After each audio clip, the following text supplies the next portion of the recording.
Salut à tous, c'est Ekem France, j'espère que vous allez bien. Aujourd'hui, on se retrouve pour notre première vidéo longue, et on va vous parler de la tempête de croissants qui a eu lieu la semaine dernière, à Tokyo. Avant de commencer, on vous invite à liker et vous abonner si ce n'est pas déjà fait. Maintenant, installez-vous confortablement, et on vous explique tout. Si vous nous suivez, alors vous savez forcément qu'une tempête de croissants s'est abattue sur Tokyo il y a une semaine. Certains pensent à un miracle, d'autres à une manipulation de masse du gouvernement. Voici toutes nos théories sur cet événement surréaliste. Certaines personnes pensent que cette tempête de croissants est due à un miracle. Leur théorie serait que l'univers est vivant et voulait faire un cadeau spécial aux habitants de Tokyo. Vous n'êtes pas convaincus? Alors on passe à la deuxième théorie.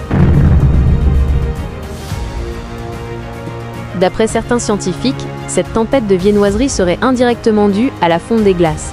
Oui, vous avez bien entendu. Concrètement, d'après eux, l'atome moléculaire de la glace se serait évaporé pour former une structure sèche, qui, avec les rayons UV du soleil, aurait donné de la pâte similaire à celle du croissant.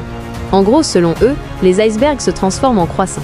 Cette théorie a convaincu la plupart des personnes, même si la théorie la plus plausible reste encore à venir. Vous n'êtes toujours pas convaincus? Parfait. On va donc vous parler de la troisième théorie, le gouvernement. D'après les résultats d'un sondage publié par l'INSEE jeudi dernier, on apprend que plus de 70% des personnes pensent que c'est dû au gouvernement tokyonais. La raison, c'est qu'ils ont annoncé que les habitants devraient manger tous les matins les croissants disponibles devant chez eux. Le président a même qualifié cet événement comme un cadeau de l'univers. Tout ça semble anodin, mais d'après les habitants, c'est une technique de manipulation de masse du gouvernement, qui consiste à mettre la faute sur l'univers, ce qui serait un intérêt économique pour Tokyo en termes de tourisme, car des croissants qui tombent du ciel, c'est une véritable attraction touristique. Nous vous avons donc partagé plusieurs théories intéressantes sur la cause de cette tempête de croissants, à vous de voir si vous les validez ou non. C'est déjà la fin de cette vidéo, j'espère qu'elle vous aura plu. Si vous avez d'autres théories, dites-le nous en commentaire, ça nous intéresse.